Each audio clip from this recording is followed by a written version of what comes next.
हम दिनों में ज़ोहर और असर की नमाज खामोशी से पढ़ते हैं मगर जुमे वाले दिन ऊंची आवाज में पढ़ते हैं, इसकी क्या वजह है? जुमा की नमाज ऊंची आवाज में पढ़ते हैं, असर की नमाज जब जमा होती है साथ वो खामोशी से ही पढ़ते हैं। जुमा की नमाज सुन्नत थी रसूलुल्लाह सल्लल्लाहु अलैहि वसल्लम की कि ऊंची तिलावत किया करते थे, उससे लोगों पे एक किस्म का वज्द तारी हो जाता था। बस हम भी आपकी सुन्नत की पैरवी करते हैं। हुजूर मेरे पास लतीफ़ा है। अच्छा सुनाओ फिर।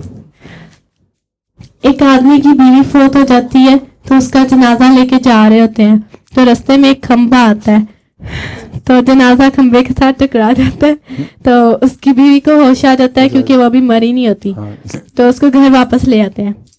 नेक्स्ट टाइम वो सचमुच मर जाती है, फिर उसका जनाजा लेके जा रहे होते हैं, तो खंबा आता है, तो वो आदमी कहता है अब की बार जरा ध्यान से जाना।